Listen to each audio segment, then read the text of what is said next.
It's Brittany, bitch. And I am back. Después de casi 2 meses de espera, finalmente hemos regresado con la historia principal de Oshinoko. Desconozco si Aka ganó el torneo de Apex o no, no creo que sea algo muy importante, pero bueno, si lo ganó, bien por él. Lo importante es que en este regreso finalmente sabemos cómo terminó la trama de Miyako e Ichigo. Finalmente sabemos si ellos arreglaron sus problemas y regresaron a trabajar juntos o qué onda. Así que bueno, comencemos con este video. Como recordarán, al final del capítulo anterior, Miyako le dijo a Ichigo que ella todavía no se había rendido, que ella todavía creía que podrían llegar a ver algo deslumbrante y bueno, en este capítulo se empiezan a dar los primeros pasos para que ese sueño se haga realidad, ya que Ichigo regresa a la empresa. Por supuesto, antes de regresar, Miyako lo golpeó un par de veces, eso podemos notarlo por las curitas que tiene en su rostro, así que bueno, no le salió tan fácil haberse escapado durante 14 años, aunque bueno, la sacó barata la verdad.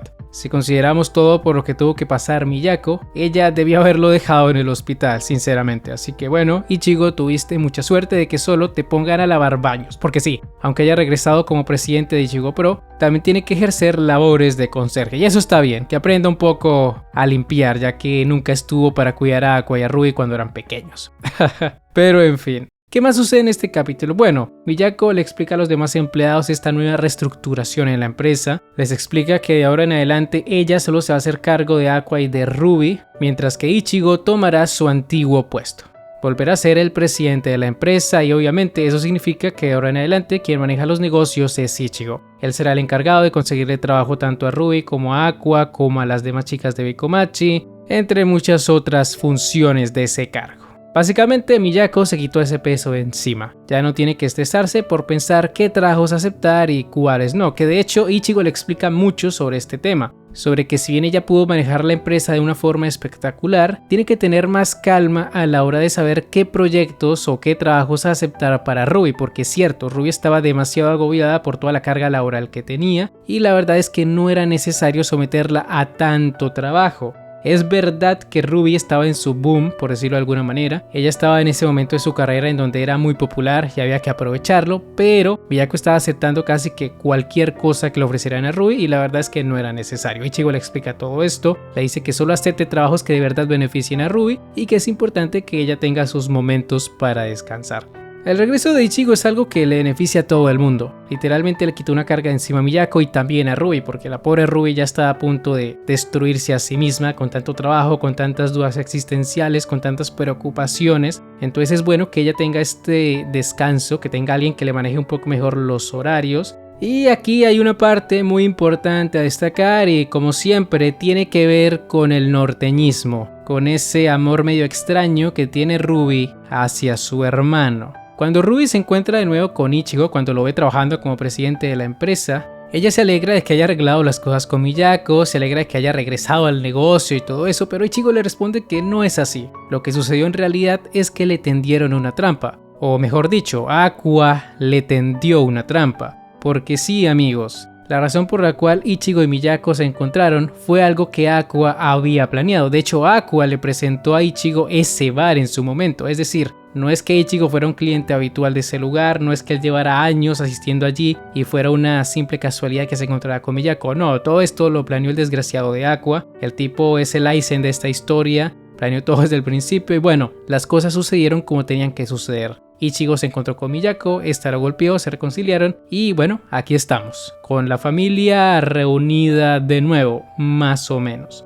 Y ustedes se preguntarán, ¿dónde entra el norte en todo esto? Bueno, calma. Lo que sucede es que cuando Ichigo le terminó de contar esta historia a Ruby, ella se empezó a hacer películas raras en su cabeza. Empezó a creer que Aqua estaba haciendo todas estas cosas por ella, porque quería lo mejor para su vida, etcétera, etcétera. Y bueno, ella empieza a creer que Aqua la ama demasiado, y no en el sentido de amor de hermanos, sino ella de verdad cree que la ama. Entonces es una cosa ahí medio rara con Ruby. Es verdad que Aqua no siente nada por ella, pero esta chica está loquísima por el doctor. Aunque bueno, no todo esto fue malo, porque hubo ciertas cositas en estos pensamientos de Ruby que valen la pena resaltar. Ella reconoce que el doctor es una persona que suele hacer todo detrás de escena, reconoce que es alguien que se hace pasar como el villano de la historia para que las cosas funcionen y espera que en algún momento él aprenda a confiar en los demás porque sabe que muy en el fondo Aqua no es una mala persona. Y bueno, Ruby tiene razón, aunque aquí lo dice con un tono un poco infantil, pero a fin de cuentas tiene razón.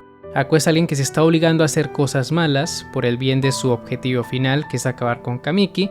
Y quién sabe si algún día podrá librarse de todas esas ataduras, quién sabe si a futuro decidirá confiar en otras personas, no sé, tal vez Kana, quién sabe si decidirá contarle que es una persona reencarnada. Eso es algo que sería interesante de ver, pero dudo que suceda debido a que Aqua no quiere involucrar a nadie inocente, así que por ahora esto es lo que hay. Y antes de que terminemos con esta review, es importante hablar de la charla que tienen Miyako e Ichigo al final del capítulo, donde Ichigo le dice que ahora que ya no tiene que administrar la empresa, tiene que prestarle más atención a otros asuntos. Miyako le responde que tiene razón y es por eso que va a empezar a prestarle más atención a Ruby, pero aquí es donde ocurre lo importante. Ichigo la corrige y le dice que no es Ruby de quien está preocupado, sino de Aqua, porque es una persona que está a punto de romperse, si no es que ya lo está. Esta es una revelación que toma Miyako por sorpresa, se puede notar que le afectó saber eso porque ella no esperaba que Aqua estuviera tan mal, siempre creyó que Ruby era quien lo estaba pasando peor, pero en efecto,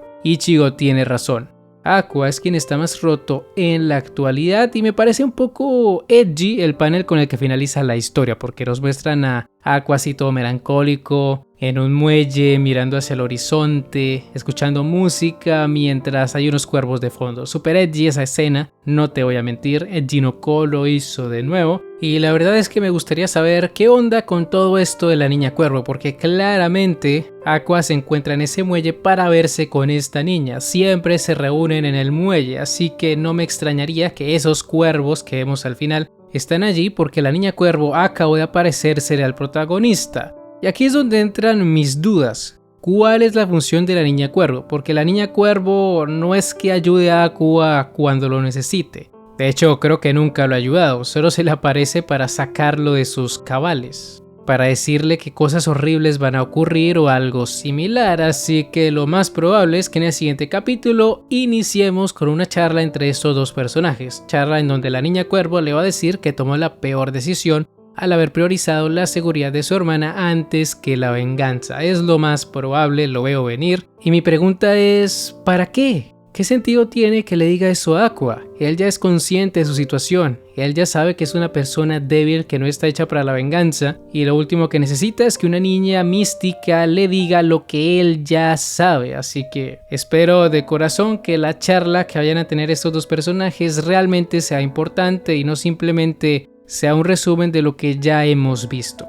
Ya es hora de que todo este rollo de la niña cuervo empiece a cobrar sentido, de que nos expliquen por qué revivió a estas dos personas, a Aqua y a Ruby. Ya sabemos que las escogió porque fueron personas desdichadas en sus vidas anteriores, que nunca habían tenido el amor de una madre, etcétera, etcétera, pero me interesa saber exactamente qué es lo que quiere lograr, qué es lo que quiere conseguir. ¿Acaso Kamiki es una especie de deidad rival? ¿Acaso quiere detener a este sujeto?